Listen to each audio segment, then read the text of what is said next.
Hello, everybody, and welcome to another Wild of Eldraine draft here on the channel. Before I dive in, if you do enjoy these sort of videos, let me know in the comment section down below. Hit the like button, and yeah, let's get started. We're going to talk through all of our decisions, so you'll know what to do when you draft yourself.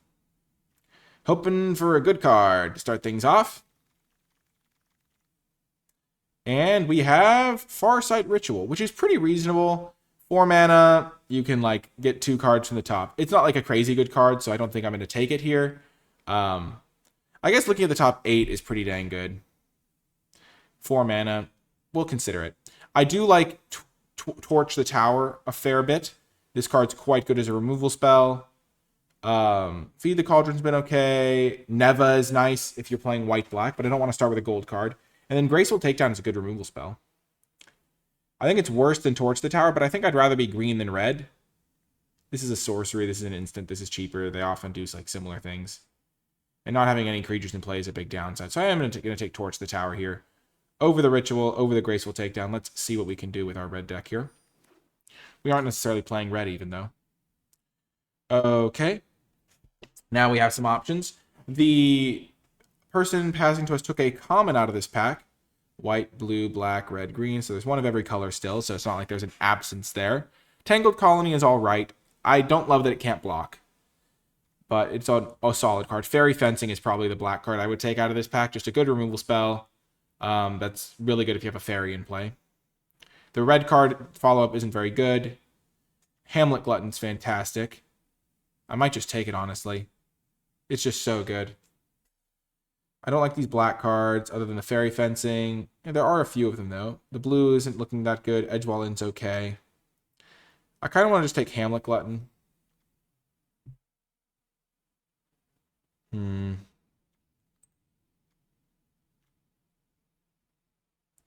Fencing might be better.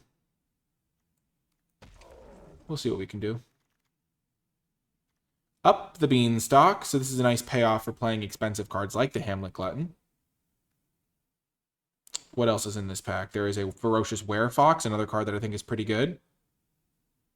I don't love the Splashy Spellcaster. By the time you get to 4 mana, you've often you're kind of behind if you don't have a good play. And a 2/4 doesn't really cut it there. That's why I don't love this card either. The sprite's not the best. I think it's between the Werefox or the Up the Beanstalk. And I think I'm going to take the Werefox. I think Up the Beanstalk is a bit slower. I really want to be proactive affecting the board in the early turns. And now we get another Werefox. There's also a Evolving Wilds. There's another Farsight Ritual. There's some blue cards. The red isn't looking that good. Gingerbread's okay. Sweet Tooth Witch. So black, there's some good black cards here. The Witch is fine, but we're just going to keep kicking green cards here.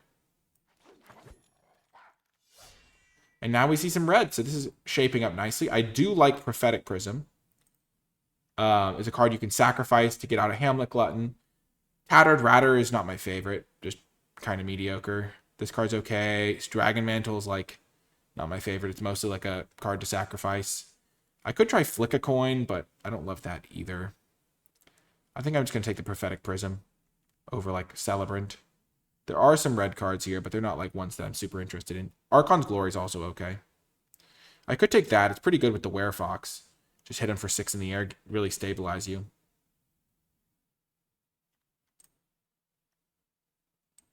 Yeah, I want to take the Archon's Glory. Now the Royal Treatment. I really like that. Just being able to give yourself a hexproof for the turn is really nice. I wouldn't mind this 2-drop. And then there's a 2-Unveil Guide, which is maybe okay. There's a Transmuter, but pretty easy Royal Treatment. Great for protecting my big guys. Late Torch the Tower. That's pretty good. I first picked this card.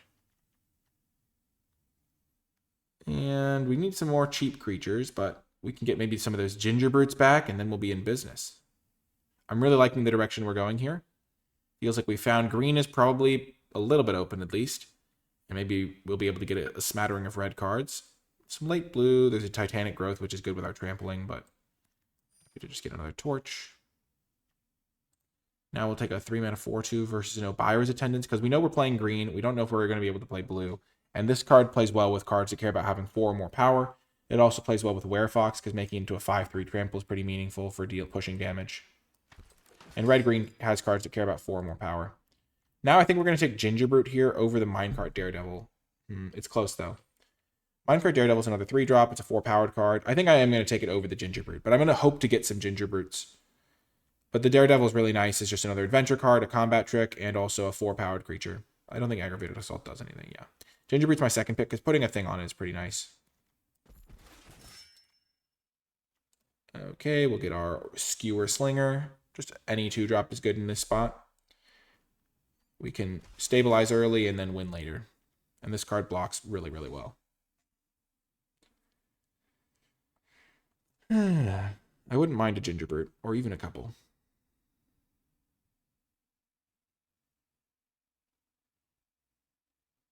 Let's see if I know anybody in our draft pod, or somebody recognizes themselves in the draft pod.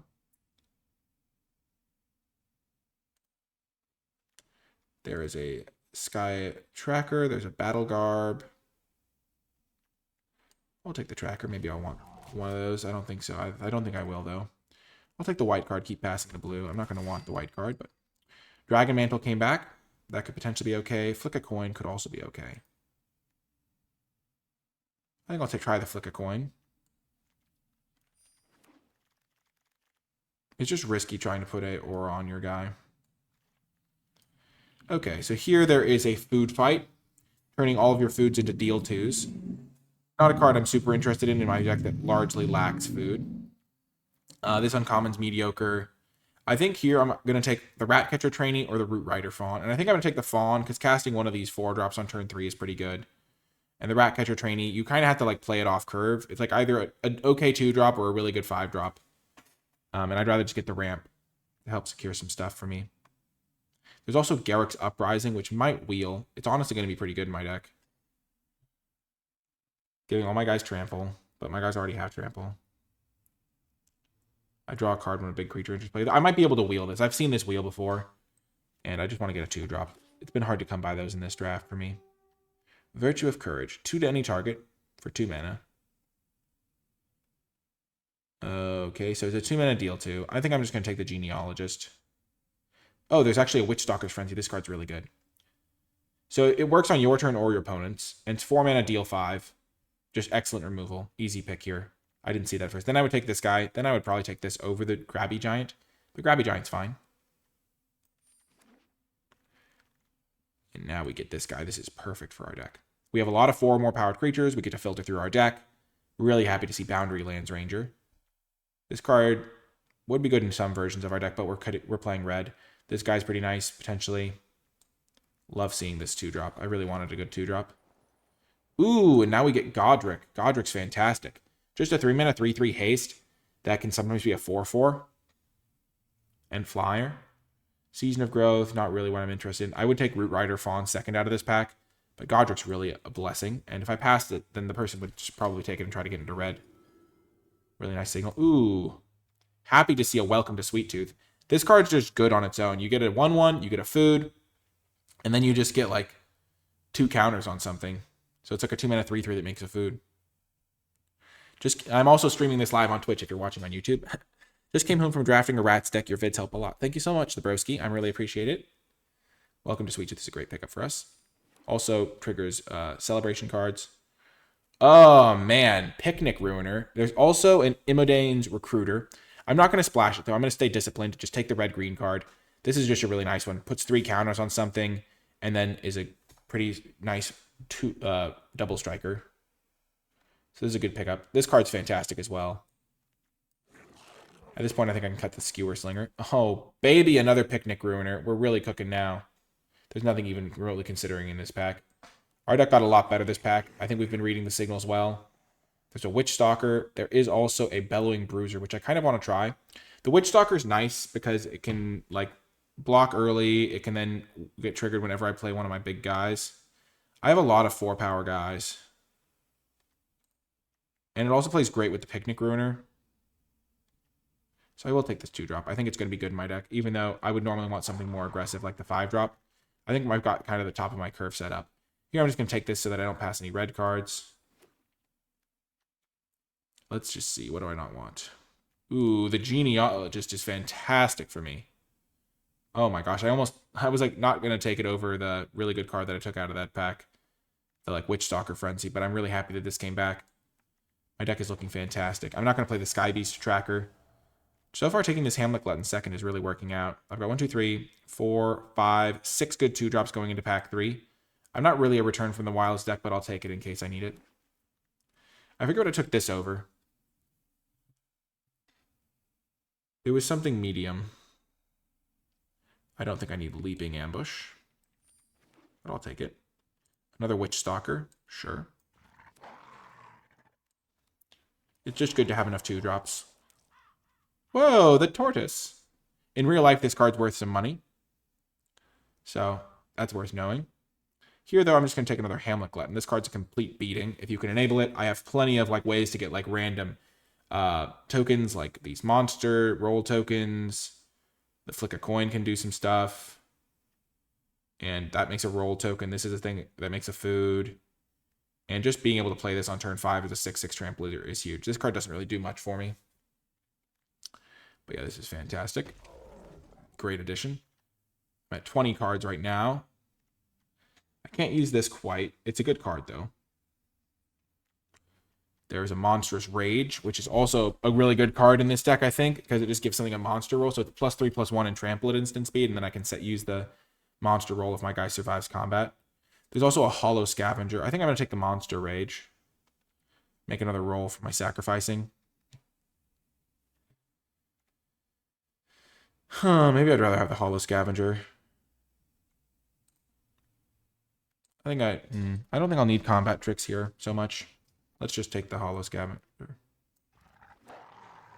I kind of already have a lot of combat tricks. I do get one of these for the top end. Perfect. I could take a 1-drop. I might just want the Toadstool Admirer as a place to put my tokens. There's also an Up the Beanstalk, which isn't great in this deck. It's good in some decks. I kind of just want to take this guy. There is another 5-drop option. 5 mana 4/4 Haster. Allows my Territorial Witch Stalkers to attack as 3/3s. I kind of want to take the Toadstool Admirer. Yeah, I'm going to do it. I just want more 1-drops. I might wheel the 5-drop. The 1-drops are going to be good. Here, I'll take Imidane's Recruiter. And then I'll maybe... Root Rider Fawn can cast it, so that's good to know. But even just buffing up all my guys for a turn. What do I think are the best colors so far? I don't know. I think blue's probably in last place. I have had some good blue decks, though. I'll just take this guy. I'm going to cut Flick a Coin. I don't really want it. There's another Hamlet Glutton versus a Minecart, Daredevil, and a Redcap Thief. There's also a Crystal Grotto, which would be nice for letting me cast the white half of the Imodane's Recruiter. I'm just going to take another Hamlet Glutton here. It's perfect for me. And I've got a pretty good deck here, I think. I'm glad I didn't take that Prophetic Prism, but I'm not going to be able to play the Archon's Glory at the end of the day. There's another Genealogist. There's also another Torch the Tower. There's also a Knight of the Sweet's Revenge.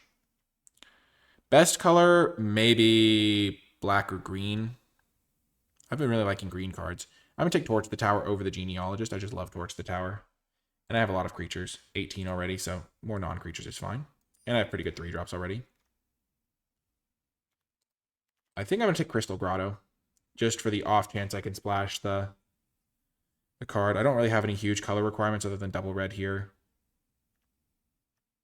Mary Bards isn't a huge prize. This card's not a huge prize. I'm going to try playing 1 Crystal Grotto. Wow, just a great 1-drop. Huge. What a pickup for the deck. I'm going to start making cuts while we wait for our next pack. So I have some good 1-drops. Verdant Outrider can probably get cut. Hollow Scavenger's not that far behind. Maybe I don't go for the Imidane's Recruiter splash plan. I have 1, 2... I have enough 3-drops. I'm just going to take another Witch Stalker. Which makes me really want this 4-drop. I'm going to take the Combat Trick and not play it. I'll take the Mary Bards. Battle Garb. Idle is actually good with Witch Stalker. Ooh, we got another Minecart Daredevil. So maybe I do just play straight red-green. Well, I don't really want any combat tricks. I'm probably going to cut some Witch Stalkers. I think I want 7 2-drops.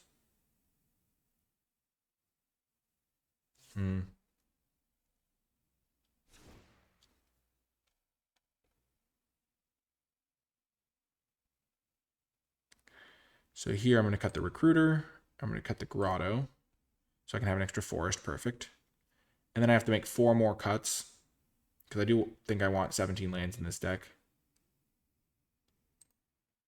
So how many 2-drops do I have? 1, 2, 3, 4, 5, 6, 7, 8. So I can cut one of those and still have the 7 2-drops that I wanted. That's easy. 3 Torch the Towers. I've got 2 1-drops. Royal Treatment is good. Not cutting any of these top guys. Merry Bards can go, I think. Hollow Scavenger can go, I think. Root Rider Fawn maybe could like play the role of a forest, and I could just play like 1 less land. I have 1, 2, 3, 4, 5 3-drops. I could also just cut the Verdant Outrider because I have the 2 Minecart Daredevils. I don't really want to cut lands with these adventure guys, I don't think. Yeah. I also have this guy to get rid of lands later on. I'm going to cut the Verdant Outrider, I think. 4 of those, 2 of those. My curve is looking pretty good. I have some mana sinks. I've got some ways to get rid of lands. I kind of want to play 1 less land. What is the set I reached my highest rank in draft? I don't know. I don't usually keep track of my rank. I think my highest, I was mythic number like 16 one time when I like spawned into mythic. What set was that? It was a set where I had a guest because I had a guest on when I spawned into mythic. I could look it up. I don't remember though, Lakshama. Because Root Rider Fawn's kind of like a land, but my curve is pretty low. I have these 3 guys, which are 5-drops, but most of my cards are pretty cheap. I kind of want to play this, cut a land. It's probably insane though. I have 18 creatures. I probably don't need 1 more random creature. Yeah, so I'm just going to try to minimize my mulligans. Especially because this guy's not particularly great. It's just good with my Witch Stalkers. I could also just cut a Witch Stalker. But I want to have 1, 2, 3, 4, 5, 6, 7, 2-drops and 2 1-drops. I've got a lot of good stuff going on here. Got a lot of combat tricks, a lot of creatures, a little bit of removal. I'm mostly worried about a tad about flooding. Just a tad. Maybe if I replace one of my lands with a Scry land, that'll help, but I don't have any reason to get the color fixing, which just makes it kind of downside. Yeah, I'm just gonna run it like this. This should be pretty fine. I'm kind of wanting to run like an extra way to make a food with this like hollow scavenger so that I can make a token for the Hamlet Gluttons. But I think I'll be fine. We're gonna try it like this. We're gonna make the poster child Godric because that's a cool looking art. And I'll see you folks in the games. Before I get to the games, I want to give a brief shout out to the NicolaiBolas Patreon. If you've been enjoying my videos and would like to support my content directly, then Patreon is the best way to do so. Patreon.com/NicolaiBolas. Patreon is a way for viewers to give back to the content that they enjoy. So if my videos have made your life a little bit brighter, maybe if you want some extra booster packs or gems on Magic Arena, and you just enjoy the channel, then Patreon is a way for you to give back and help me continue making high quality content on a consistent basis. You'll also gain access to things like my Wilds of Eldraine tier list, where I grade every single card in the set on an A through F scale, and other things like drafts with me, or even being featured in these credits, because I do want to give a special shout out to the patrons who support at the credits level. It really does mean a lot and helps the channel grow and thrive. Thank you so much to all of my patrons, and without further ado, let's get to the games. Welcome to round 1. This is an easy keep. We have all of the 2-drops. We can save this one to put counters on something else. And we're going to get to start with a Welcome to Sweet Tooth. Hopefully we get to be on the play. I actually really liked Ikoria Lakshmana. I thought it was really cool. I think cycling was like over people talked about the cycling deck too much in Ikoria. The format ended up being really fun. I did tons of cool decks. There was tons of fixing. Mutate is a sick mechanic. Okay, we'll make our 1/1. Just get this thing rolling. Witch Stalker's really cool because if it is 4 power itself, then it just gets the +1 anyway.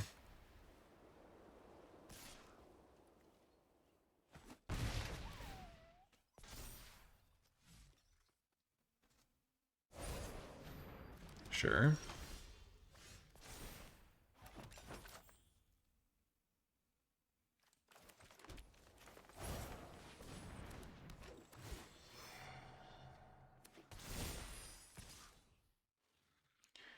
They can pay 1 to put a sorcerer roll on that.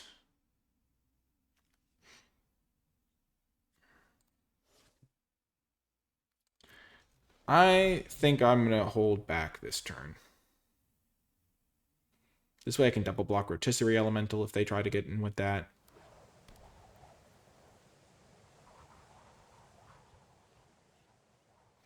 Yeah, it wasn't that hard to beat the counter/cycling decks. Hey, Broncods. Kamigawa was your favorite set? You played in person for that one? Nice. Kamigawa was sweet. I don't know if I ever played an in-person Kamigawa draft. Kamigawa was definitely a fan favorite.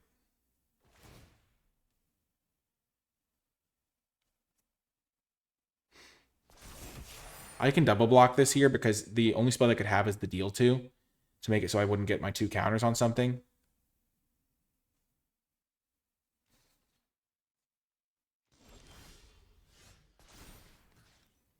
Okay, so this thing can put 3 counters. So if I put 2 counters to make this guy a 4 or 5, he's pretty huge.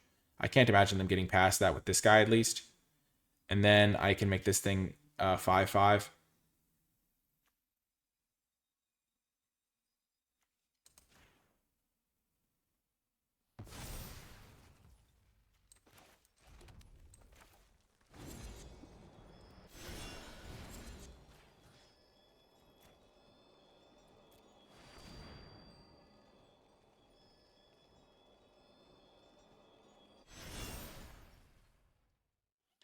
I can also just attack them now. This thing has Vigilance, which is annoying, so I don't really want to attack that. Because I think I can outlast a red-white deck. I just need to stall a little bit until I get to a Hamlet Glutton.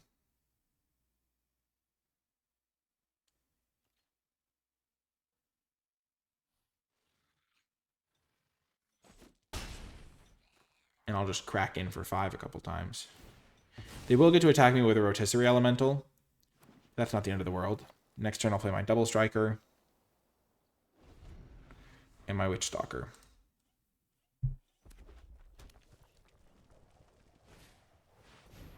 Sure.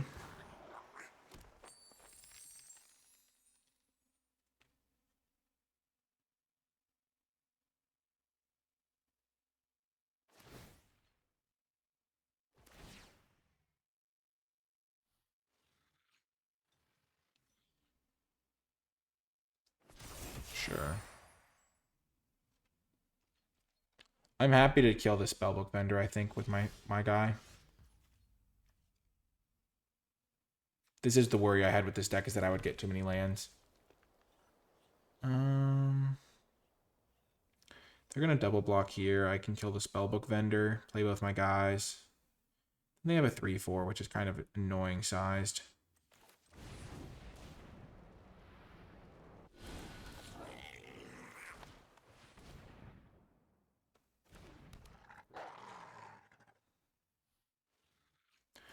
I have a decent number of combat tricks. I'm just going to sit here. I can use my...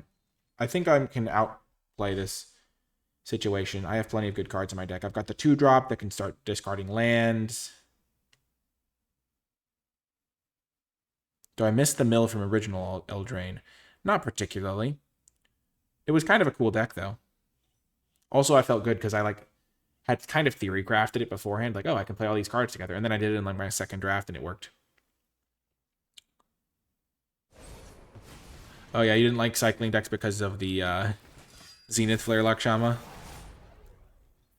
Okay, that's not a good card for me to see. They are splashing it looks like. Oh, there's a Hamlet Glutton. Strange Twist of Fate. I'm not sure I want to play it here. Like, I could sacrifice something to play it, but I'm just going to wait and play it for 7 mana, I think. Because I've got enough blockers for anything they could do.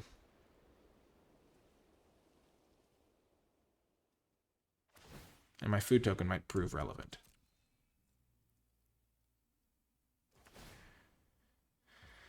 Yep, their spellbook vendor has done serious work. We can say that much.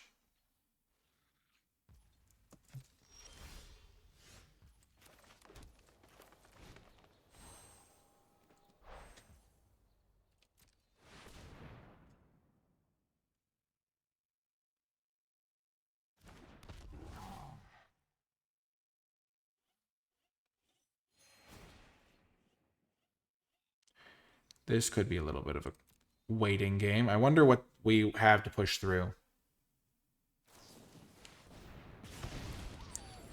Okay, they deal a point of damage to me. Honestly, this is pretty annoying. Killing Sir Armont the Redeemer is going to be tough.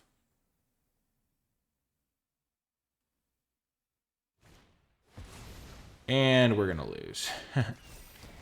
We tried. Well, shucks.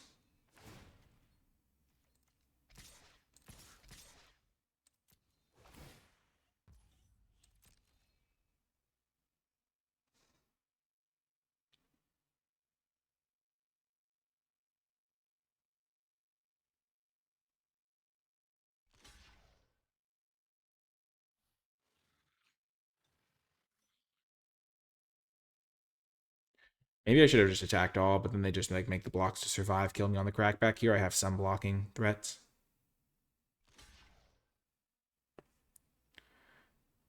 Oh, they are going to regret this. If they had blocked there, I could have killed the Sir Armont, then their red cap thief would shrink.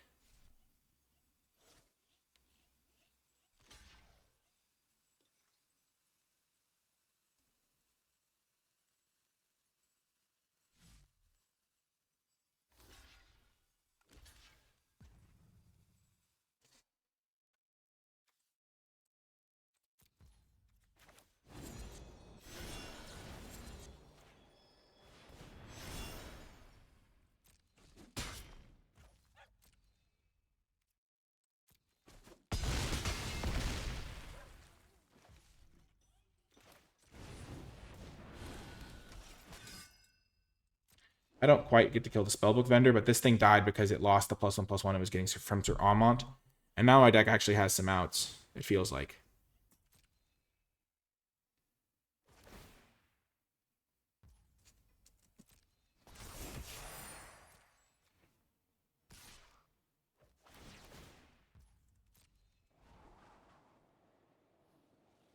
The Goose Mother is just a ridiculous card.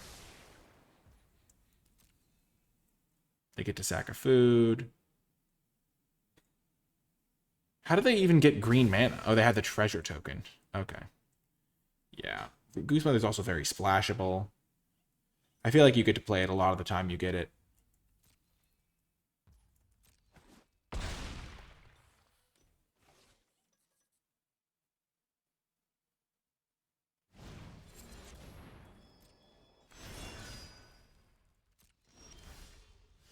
Oh.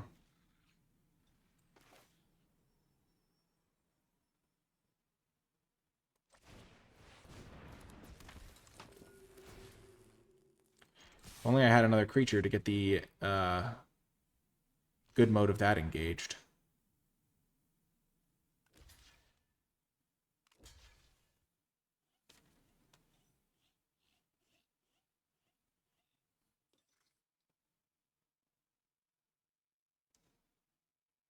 They put themselves in a weird shape by not letting themselves sacrifice their food. Like, they're taking 7 here.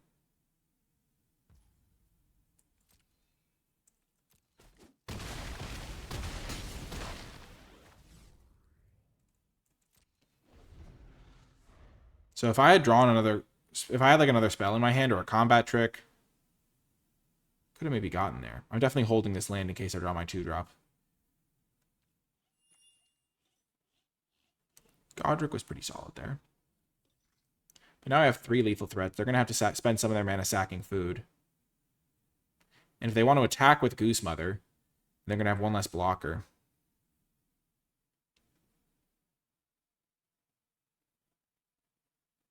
The hope is that they can't kill my Hamlet Glutton.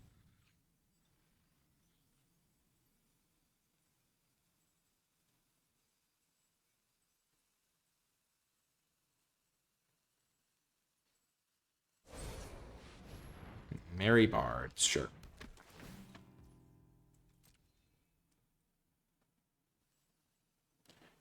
The question is, do I sack this food now in case I draw a Hamlet Glutton? Is that exactly lethal? It is exactly lethal. Wow.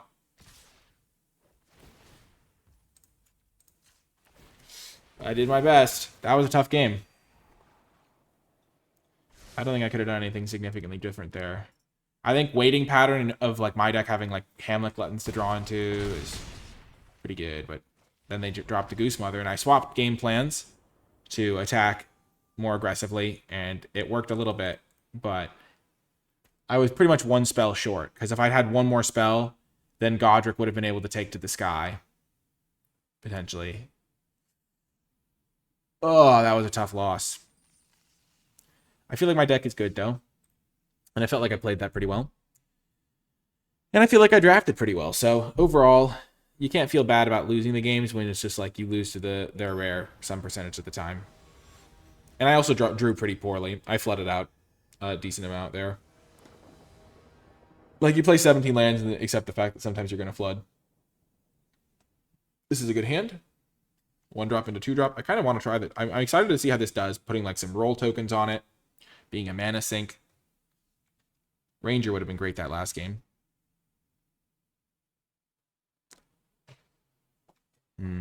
Pretty easy keep for me. I think one of the biggest decisions there was where to put my like +1/+1 counters.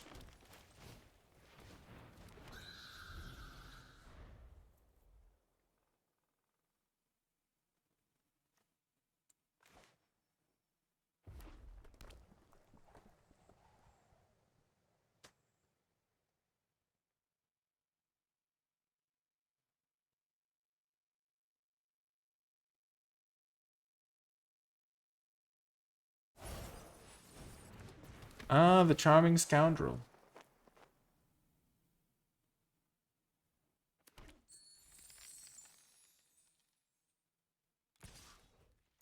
Definitely don't want to block. My guy has way more abilities than theirs does. And I have a 2/2 ready to block him now.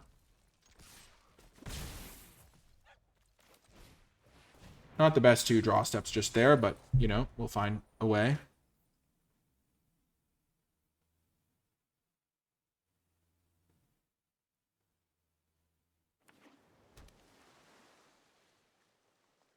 Blue-red. Why would they make a treasure? They might have a 4-drop. They might have a bargain card.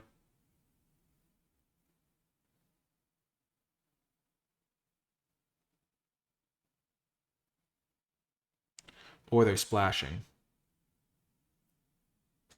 If they attack, do I block? They could have +2/+1. They could have -4/-0. They could have both, technically.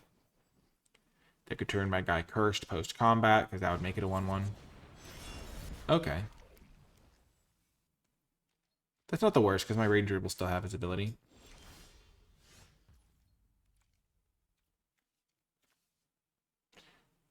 Huh.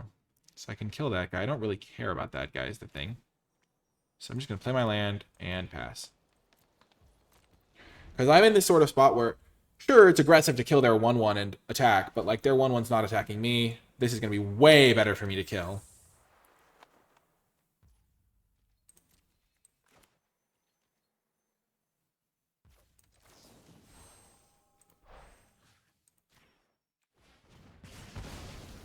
They're missing land drops.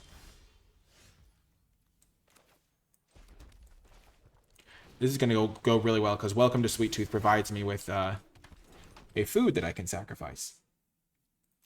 And actually a 1/1. I'll probably sack the 1/1. And then after... Yeah, I don't need the 1/1, but the food will help me grow something. Like the Toadstool Admirer. Blue decks have bounce spells and curse tokens. 1/1s are okay, but I'm not going to block. 1 life point doesn't really mean a lot to me. And they could have -4, -0 from their adventure. They could have +2/+1. I don't have any good blocks lined up here. If they don't play this, it means they have something. Okay, they do play that. Perfect. Create a food token. Play this. So I'll still get a counter, even if I don't have any foods. So putting 1 counter could be good enough. 2 counters might not be needed. And having a 1/1 can be better. I think I'd rather have a 1/1 than an extra counter. Or I could just get rid of this and have the food. But I think a +1/+1 counter is better than a food here.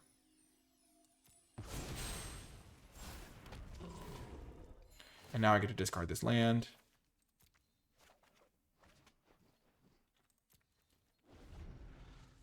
And I'll just be able to chill on 5 lands for the rest of the game. They're probably not going to be able to kill this guy. This guy's really good. I wish I had more of them. Hi, Fingon TV. How's it going?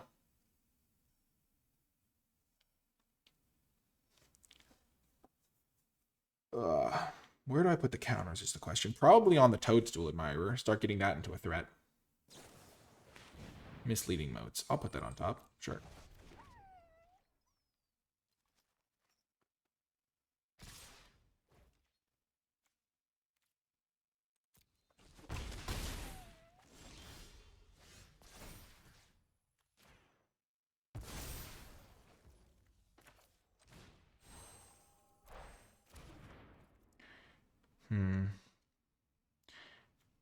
I think this is actually a close decision. Do I sack the guy now so I get an extra loot in with the Boundary Lands Ranger? I think so. I miss out on 1 point of damage, but I get a better card out of the deal, which I think is important.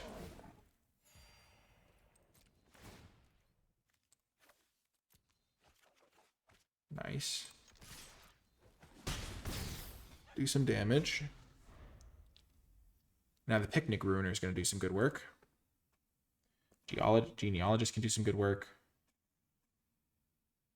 Potentially make this guy harder to interact with.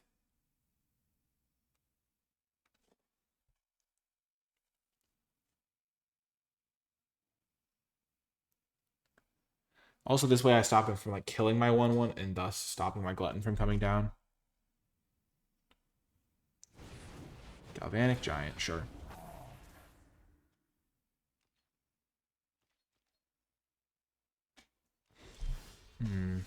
Witch Stalker.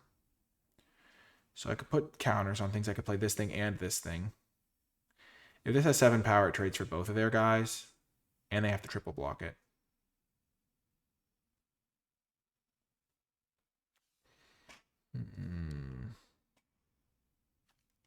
If I put 3 counters on it, they can't block it, though. If I put 2 counters on it, they can't block it.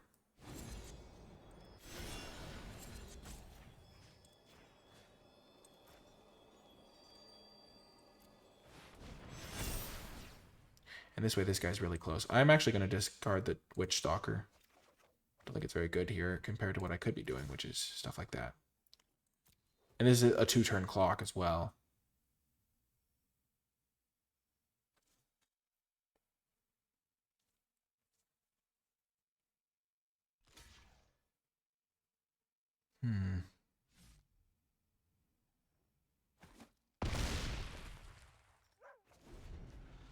Next turn, I can play the Picnic Ruiner and Genealogist on the Toadstool Admirer. Toadstool Admirer has not been great this game. It is nice to have, I think, to some degree, but it might just be better as something else. But that could also be because I've been able to get rid of some lands. Like, if I hadn't been able to ditch 2 lands, I probably would have been spending mana on this. So I'm not going to like take it out of my deck or anything, because in those situations, I would have been putting some counters on this, and those would be relevant. Like, if this was a 5/5. Okay, they bounced my guy. That's why I didn't want to go all in on him. Okay.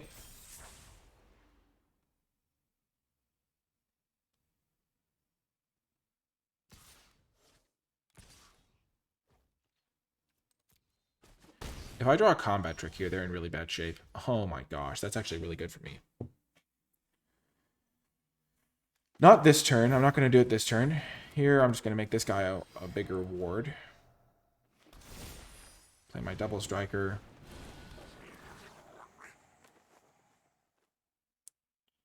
I'm in decline. I have really good spells right now. I don't want to trade my 4/4 for the 3/4 here.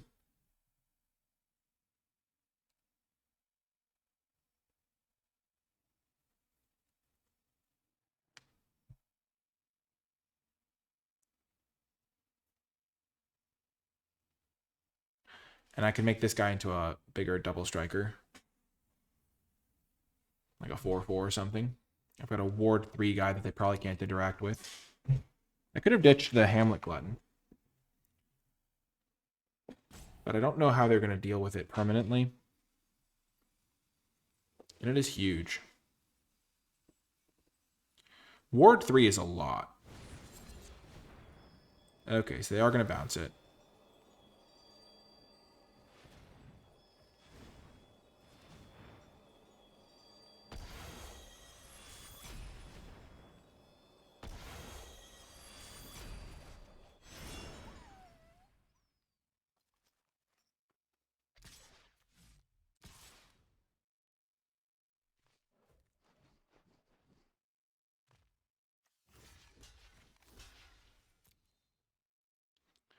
This is a good block for me because they either kill a 1/1 or they kill a 2/3 with their 3/3 that has upside. Okay.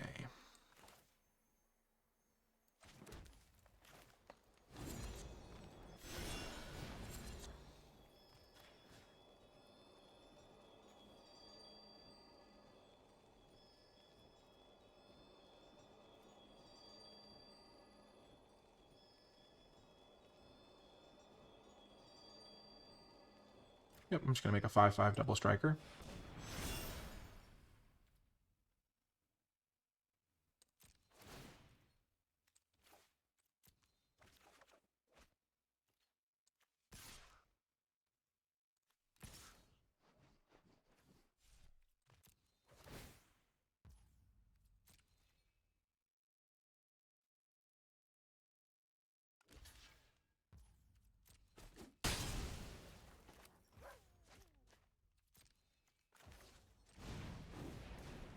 Opponent does have a lot of tempo cards.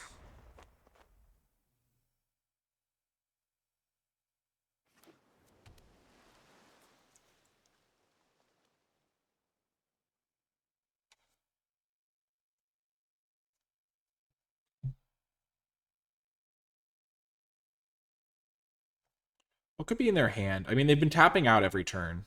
Last turn, their best play was to bounce my 4/4.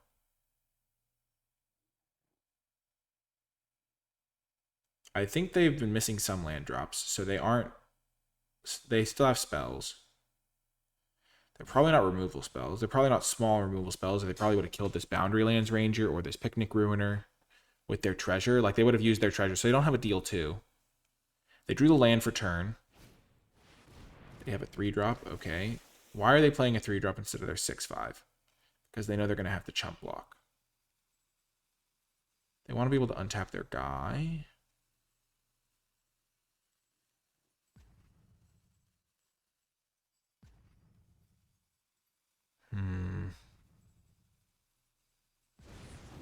The Alchemist. Okay. Are they gearing up for some chump blocking? They only have 1 card in there. That's a really good draw. Well, we're just going to go to combat.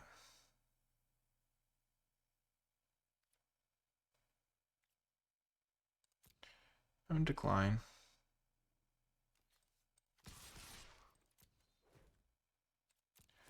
Both of my guys are lethal, but they don't know that. They have to chump block the 5/5. They know that much.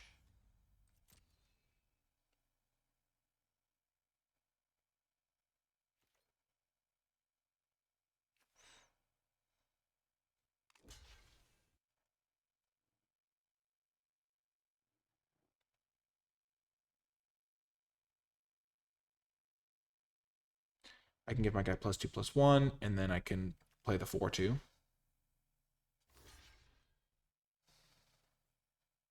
Even though this will no longer be a lethal threat on its own if I do that.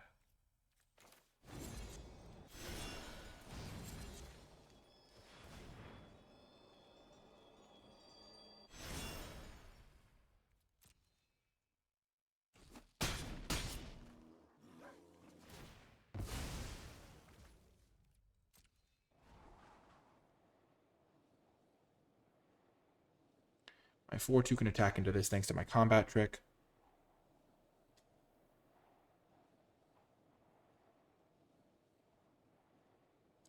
Yeah, Picnic Ruiner kind of makes this like a the travel prep decks from original Innistrad.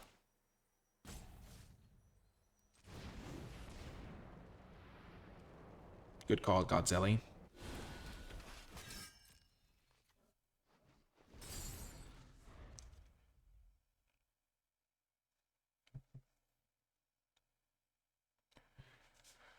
I think if they ever just play their 6/5, I'm going to win. Because they always have to block Picnic Ruiner with something, the big one. And now I have it hexproof. Maybe I should be discarding this guy.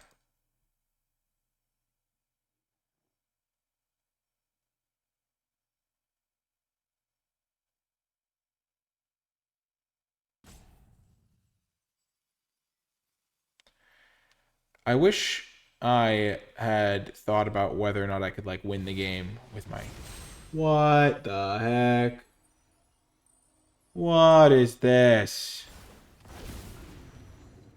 Come on now.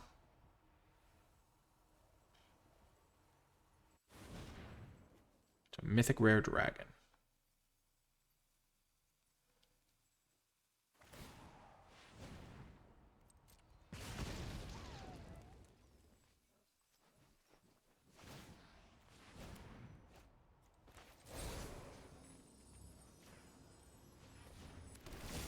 I'll save my guy. So they can't afford to block this Boundary Lands Ranger. They have to block this guy. They're going to block here, here, and here, there. So that means I can hit them for a clean 5, play a Hamlet Glutton.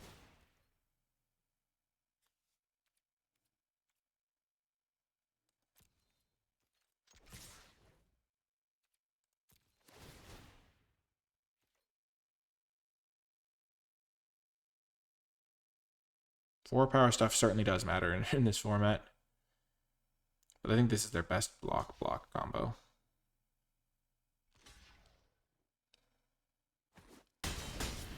The other block combo they had that I should have considered more heavily is they could have blocked my 4/2 and taken 7 and gone to 1.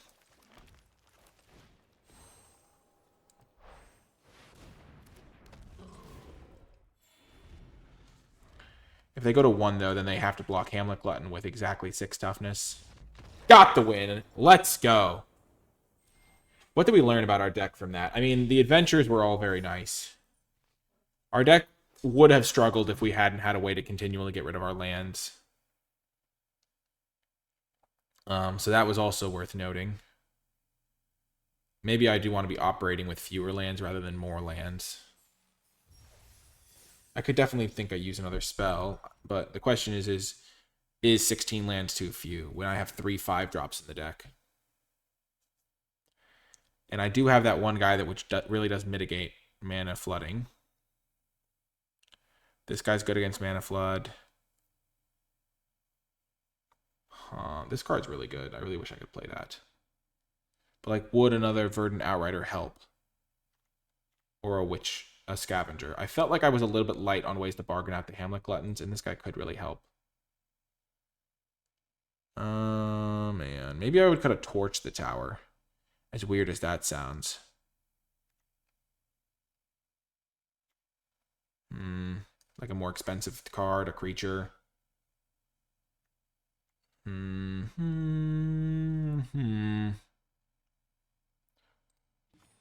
Yeah, but I'm just not going to mess with it right now, I think. I think I'm in good shape.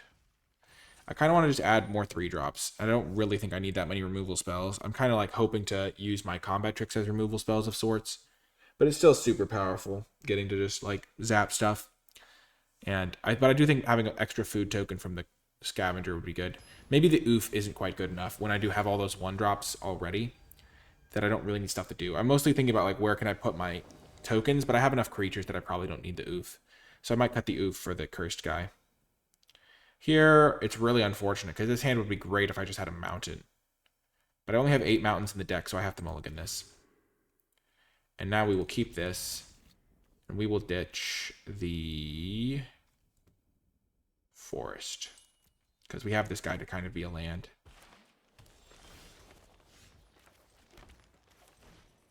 And we'll get to see if Toadstool Admirer does anything this game. I don't have high hopes, though, I will say.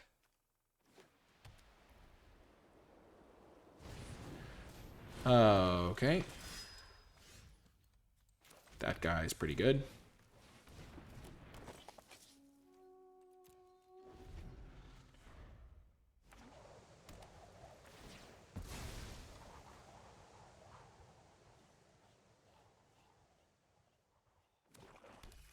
They do have a swamp, okay.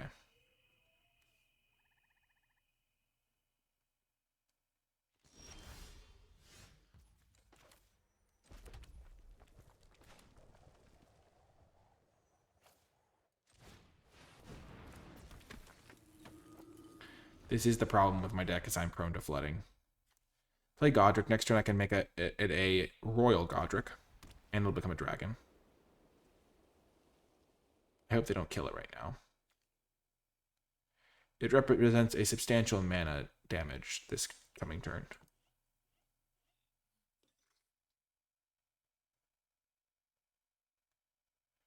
I do find myself consistently flooding.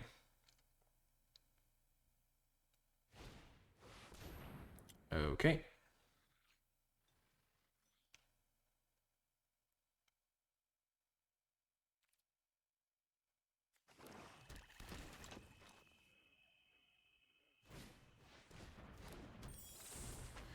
They might end up chumping the Godric here. I'm not sure if that's even correct, but they might end up doing it.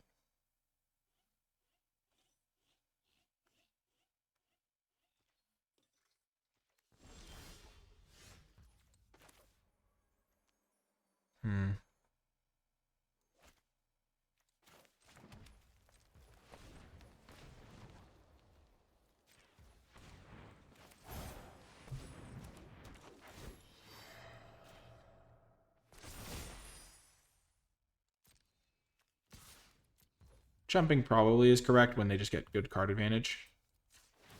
But no, they're willing to take 7. That's also fair. And now Toadstool Adventurer is our great hope. They have 3 cards in hand. We have 2 lands. We have some really good draws. Either one of our guys that puts 3 counters would be pretty good. They sacked a 1/1 and made my guy slightly smaller, but that's not a huge deal.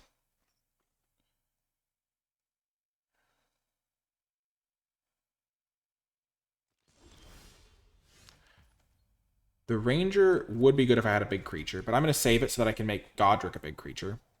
I'm going to play 1 land so that if I do draw my 7-drop, I can play a land and play it. But for now, I'm just going to put counters on my Toadstool Adventurer. Admirer, not Toadstool Adventurer.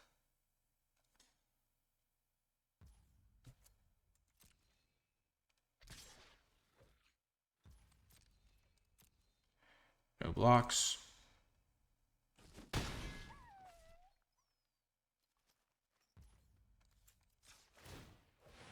The Ranger has been absolutely fantastic for me, Finite. Perfect. This is why I did it like this.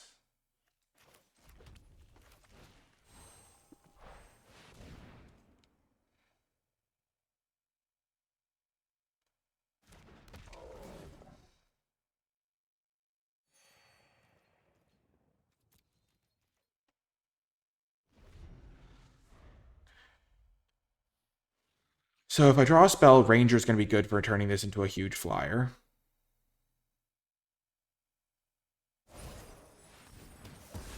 Okay.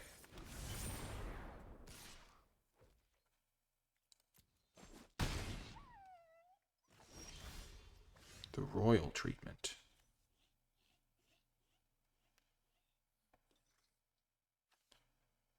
So I can use that to save my guy. I could get aggressive here.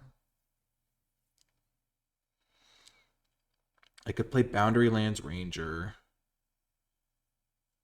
And then Godric attacks. This guy attacks. This guy attacks.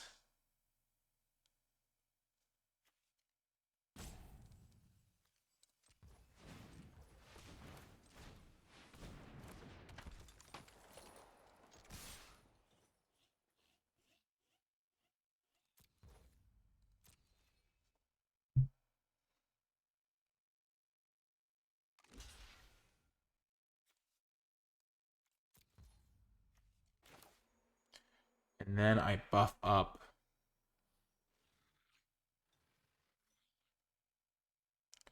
Maybe I wasn't supposed to attack with the Root Rider Fawn, because then I could have buffed my Toadstool Admirer. That was a misplay. Godric's going to become a 4/4 no matter what. Who do I want to have a Royal token? I think I would rather make the Toadstool Admirer Royal.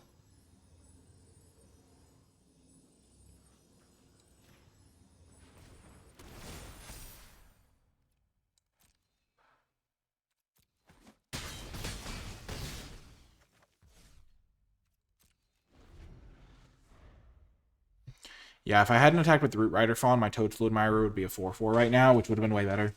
I should have calculated that. That was bad. I thought they might double block the Root Rider Fawn, but that doesn't make any sense. Yeah, I could lose because of that. It's every little thing adds up. Yeah, multiple instances of ward stacks. And now they have to pay 3 to deal with that guy, which is nice.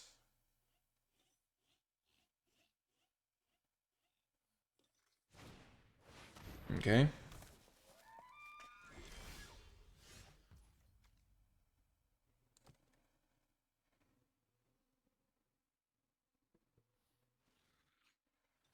I'm just going to spend the time passing with this thing.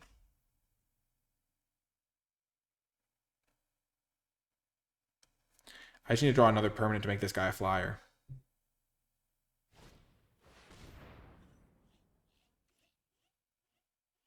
Wow.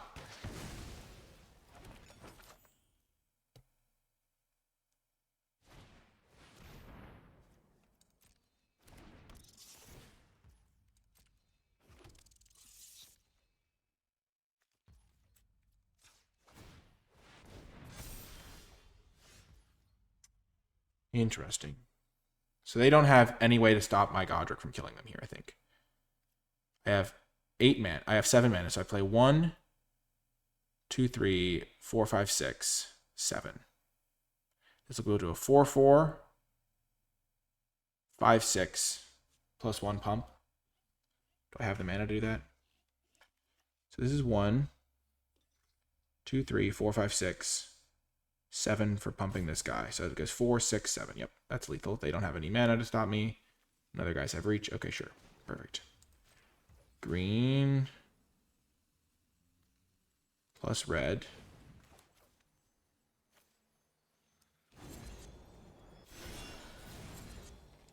Buff this guy. 1, 2, 3. Play this guy. Play this. Buff him once. And attack. Got there.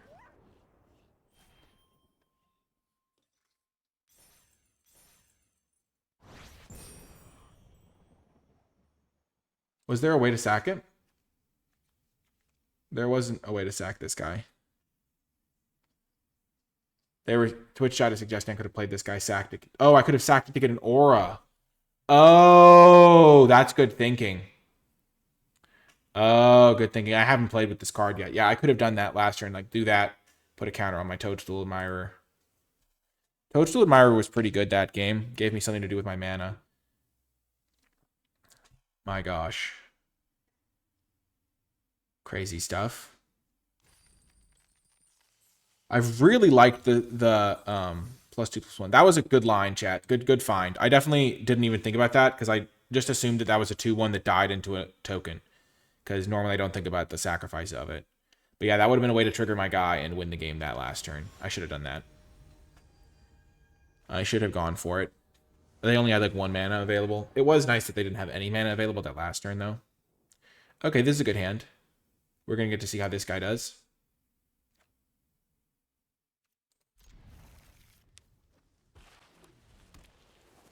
We also got to see how good Godric is. I'm just going to kill this guy now so they don't get any scrying out of it.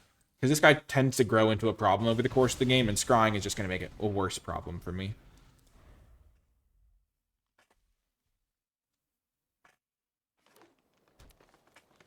But good call, Twitch chat. Okay.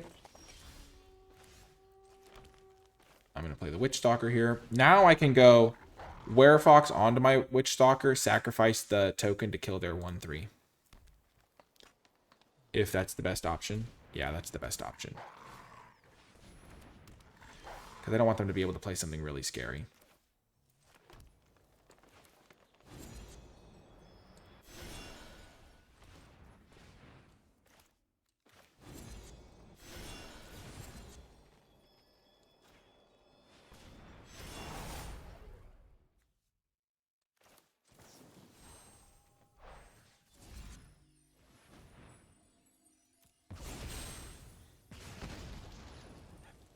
Do not need a land. So that was good. Got rid of their mana ramp.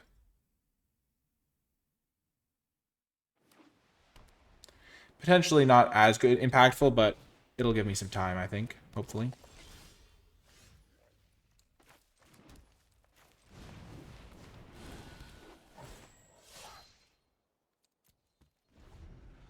No reason to attack yet. I have combat tricks that'll make the attack way better. Hopefully I don't get majorly punished here. I get majorly punished. They would have probably gone for that and I could have blown them out. Well, such is life. Lesson learned, I guess. I usually try to do that so they can't like jam a Hamlet Glutton before I'm ready for it.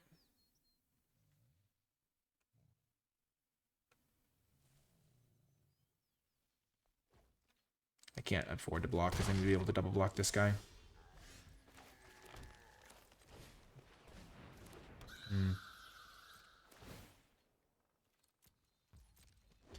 Yeah. I wish I could have killed anything but the 1/3 that I did kill. It's like using my kill spell on a land. Completely useless, it feels like.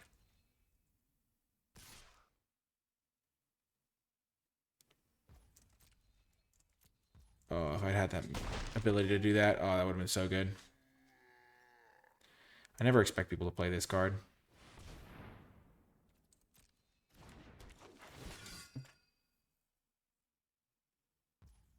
Sure, my graveyard is gone, my friend.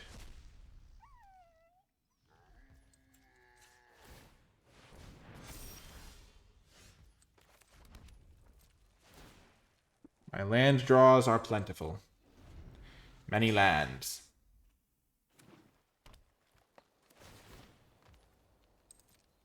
They also have many lands.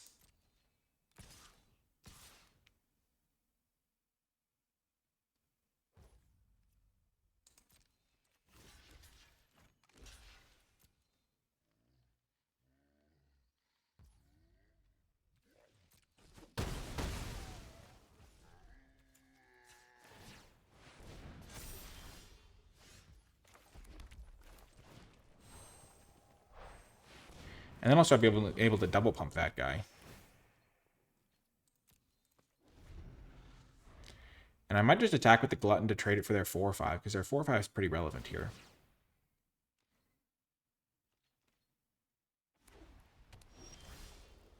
Godric. Okay, I will save Godric until I can make it a flyer.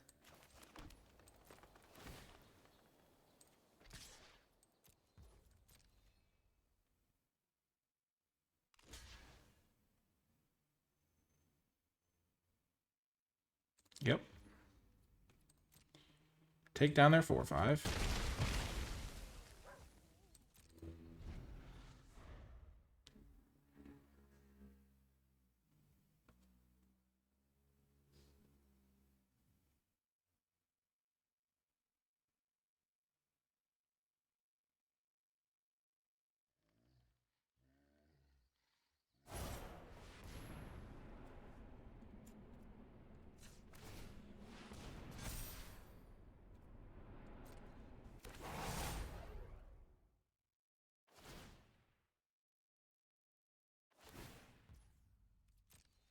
I'm wishing I could have killed that Tangled Lookout.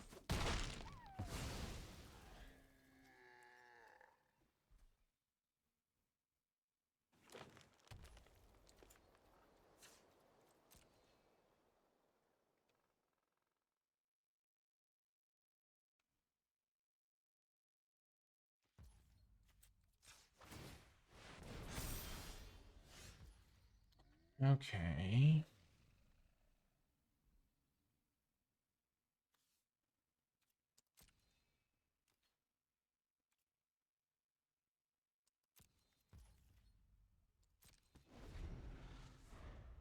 It's a spell, but not the one I wanted. Red Tooth Vanguard dies to Torch, which is good.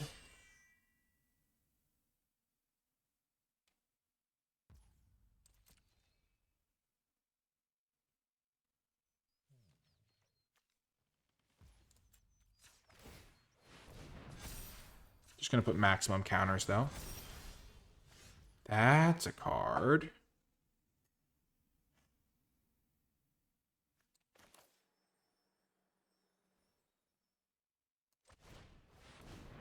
They have 3, 4, 5, 6, 7, 8, 9, 10 power, so they can't kill me.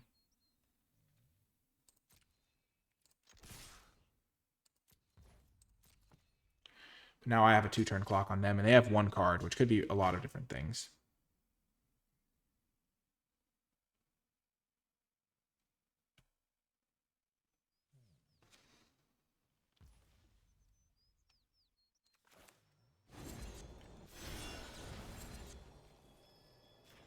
I'm going to target my Toadstool Admirer so they can't blow me out, because this is already a pretty big blowout for me. And making this guy a Trampler is pretty nice.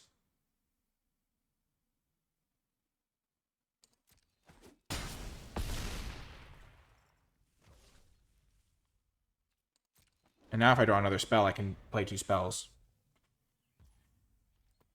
I have a huge Trampler.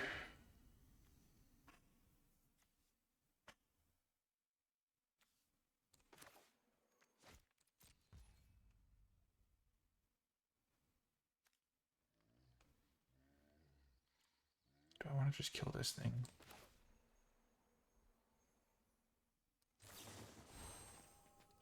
This also gives me a Scry. And every red man is precious. Oh, what a draw. That's going to be amazing.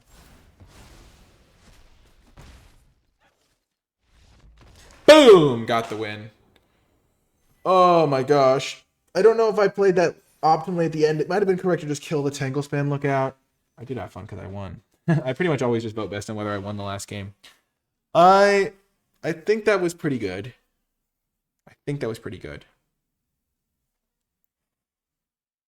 I'm really trying to like focus on my gameplay here, play really well, because the deck is pretty strong. Nice, we've gotten to 3 wins. Let's keep it rolling. Because last game the main decision was like, how do I use my monstrous token? If I put it on the Godric tramples over for a bunch of damage on them, which is nice. But then if they have, like, I was worried they had, like, deal 3 to a tapped creature or something. This is an easy keep on the draw. We'll lead with our mountain so we can torch something. In that last game, torching the Fawn when I wasn't sure if they were missing land drops was a weak decision. I'm going to play my mana ramp first. Give me more options down the line. Okie doke.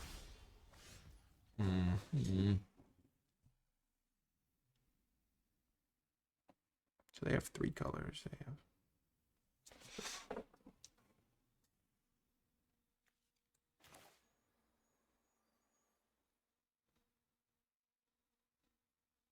I have a lot of options here. I could just play my 2-drop and hold up Royal Treatment. I think I'll do that. Because then next turn I can play my 4-2, and yeah, that's pretty good. I also have a double block on this guy lined up. They're probably going to draw a lot of cards this game.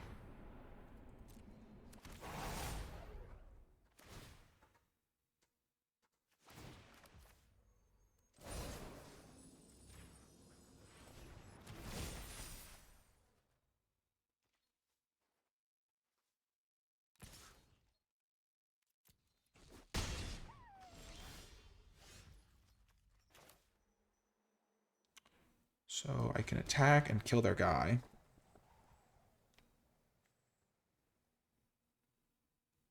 And then still hold up torch the tower.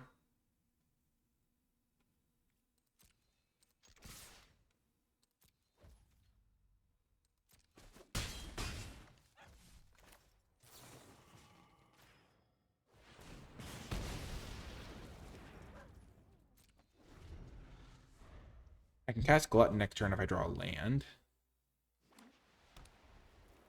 And I can deal 3 to something this turn. Sure. This is the perfect turn to play a Glutton, I think. Or that.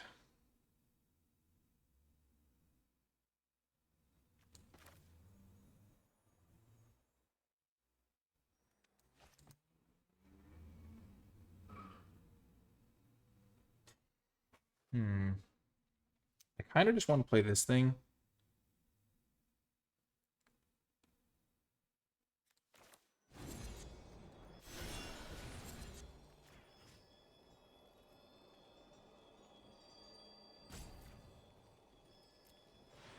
I'm gonna make a 5/5.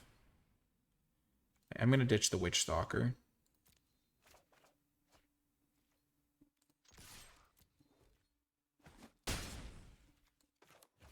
I will play my land.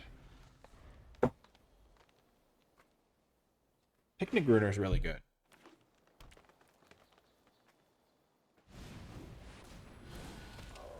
They play a 6/7. Okay.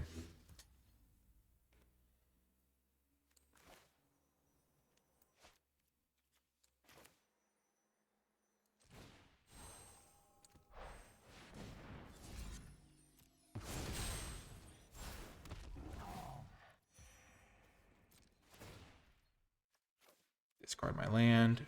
Land Ranger has been fantastic.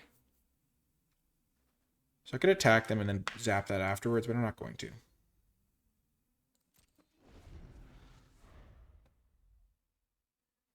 A fight spell here would be bad for me. Okay, that's not the end of the world. That's not great for me. Things have gone south.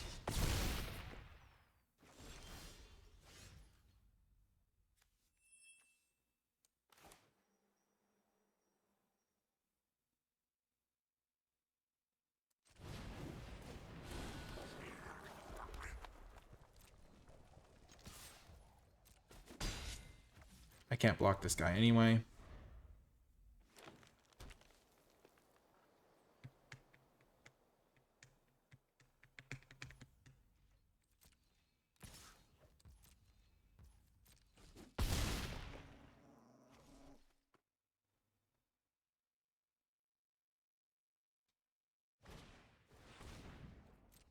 Yep.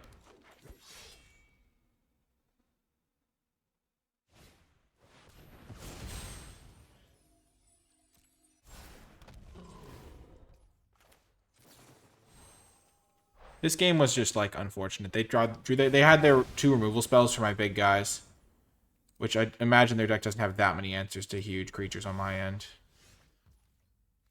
They've also had no mana problems whatsoever. Not that they played a red spell, but that's unfortunate.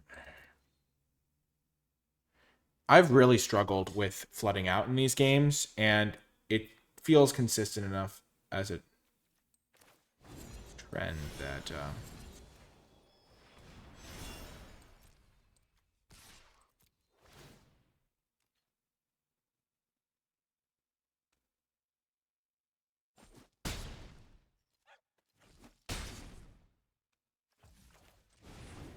it feels consistent enough as a trend that I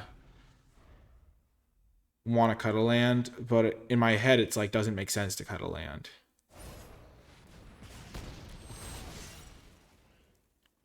Okay, now if they attack with both. Okay, I can't block anyway. Yeah, geez Louise.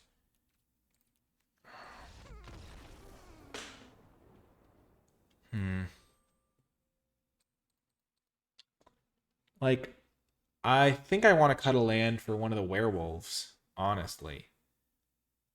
Not the werewolf, the hollow wolf, the hollow scavenger. Because I feel like that'd be good.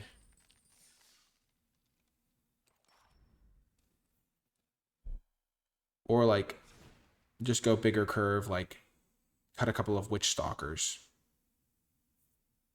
Go like -2 Witch Stalker plus my Hollow Guy and my like Merry Bards.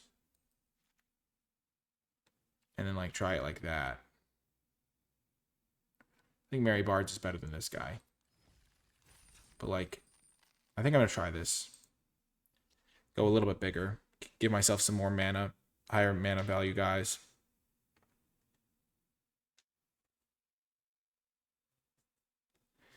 The reason I pump pre-combat is he doesn't get the double strike unless he attacks and I have a 4-powered creature. Oh, I had the 6-drop. Duh. Jeez Louise, that was not good. I was thinking of the 6-drop as being dead. The 6 mana, the 6/6. Oh man. I feel like I would play the Witch Stalker, but I have enough. I mean, I kind of wanted to play 7 2-drops, but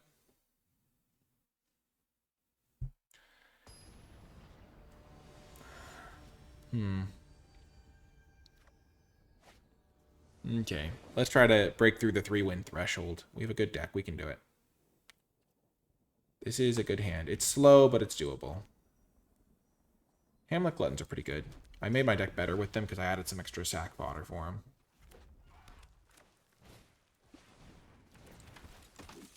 I'm not going to mess around. I'm just going to kill this now. Get the Exile going. If I draw a 2-drop, I'm going to be really happy I did that.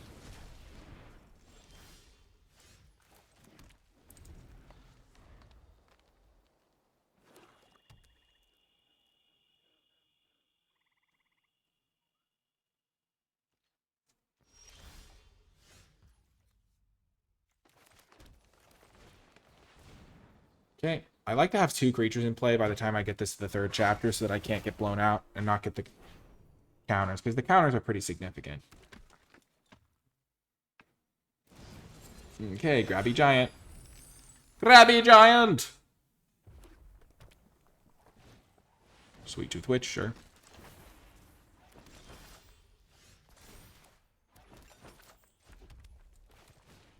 Play the Toadstool Admirer.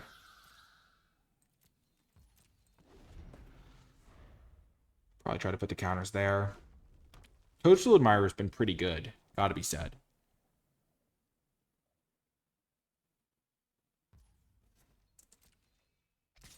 Them attacking here is really good for me, because the Witch Stalker Frenzy will now cost 3 for when they play their Grabby Giant.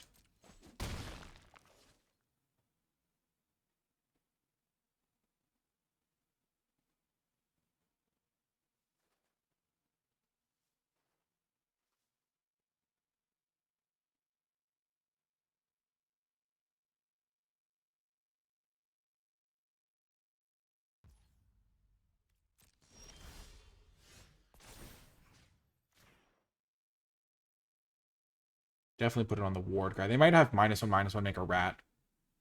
But I want the token anyway. For sacking purposes.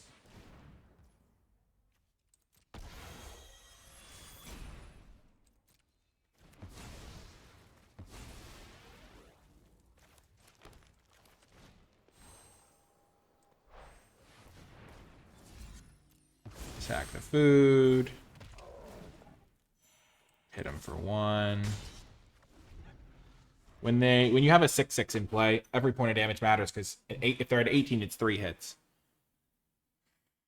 They just have everything. What's it like, opponent? Who did you pay? No, I'm kidding. Who did you pay? Who do you work for? Gosh.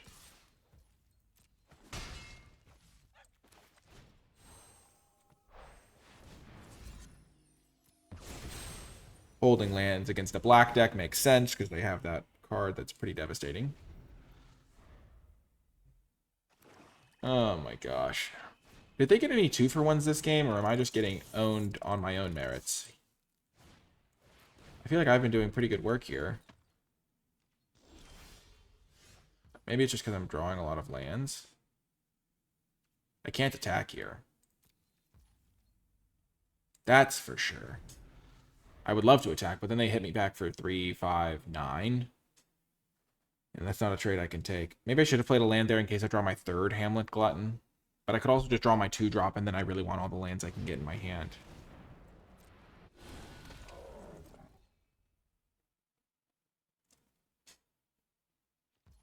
I feel like at some point they're going to Alpha Strike me. I don't think that this can sacrifice artifacts to draw cards, so I think I might not kill this now.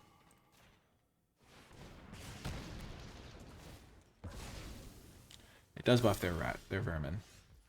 Now I will play the land, because if I do draw my Glutton, I'll want to play it. The fact that they have all spells and I have all lands is not good for me. Oh, man. Really? Oh, gosh. Just. This is so frustrating. And it's funny because I've been commenting about drawing too many lands this entire draft. I mean, obviously, having one extra spell here wouldn't make a difference, but, like, it just feels so wrong to me when you have so many 5-drops that you want to be casting. So it also could just be variance as well. Like, one extra land versus one extra spell doesn't make a huge difference. One way or the other. But, like, I have been flooding out a lot. And it's unfortunate. No! Jack, why have you forsaken me? What did I do to deserve this? Terrible treatment. Why? No! No, my hand is so bad. Oh, and they even killed my Toadstool Admirer. I've been doing so little that they're literally... Oh my gosh, we did it.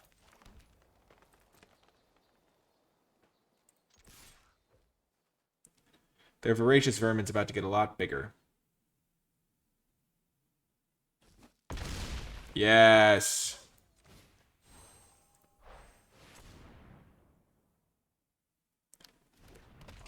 We snuck in for a subtle 6 points of damage. I should have played my mountain there. Why was I playing force? I have the dragon that I could like pump and hit him for like 10 in a turn, maybe. Oh my gosh, this is never gonna work. This plan is never gonna work. Each player sacrifices 2 creatures is so bad for me. Oh my gosh. Oh my gosh. Oh my gosh. What kind of card is that? Oh my god. No. Take that, minstrosity. That's right. I don't want to play it that way. I want to kill their minstrosity to get the moral victory.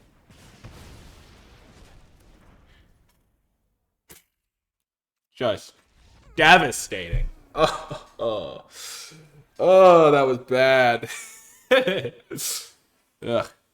Yuck. I feel like the games I lost, I don't know, I lost that one. What were the other games I lost? I can't even remember. I tend to purge losses from my head. We went 3-3. For some reason, I keep getting stuck at this 3-win threshold. But it's just like, it doesn't feel like there was anything I could have done there. I mean, even if I shaved a land, that's not going to make a difference in that game. I drew like a billion of them. But like, I don't know. The Toadstool game was sick where Toadstool guy went off. It just was like huge, like a 10-10. I feel like our wins were all like, we played well, and our losses we played well for the most part. Or just didn't really have any decisions to be made.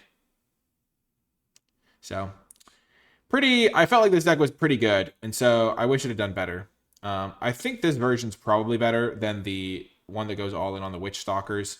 Like, I have enough early game that I didn't really need 7 2-drops, and these ones are definitely the worst ones. I think the Scavenger and the Merry Bards do a lot, especially because this triggers Celebration on its own for a card like Godric, which does make a difference. But yeah, it happens. And we, as Twitch chat said, we played well. Our library, on the other hand, I mean, that's kind of excuses, but at the same time, it did feel that last game there was nothing we could do. If you did make it all the way till the end of this video, leave hashtag admired, because we all feel admired when we look at the Toadstool guy that's a 10-10, and I definitely admired him then. Remember that if you did enjoy this, hit the like button. It does let me know you want to see more videos like this. Comment with your questions, thoughts, and feedback. You can support my channel on Patreon if you'd like to, gain access to my tier list, drafts with me when I do patron drafts and things like that. But that's going to do it for this one. I hope you enjoyed it, and I'll talk to you next time.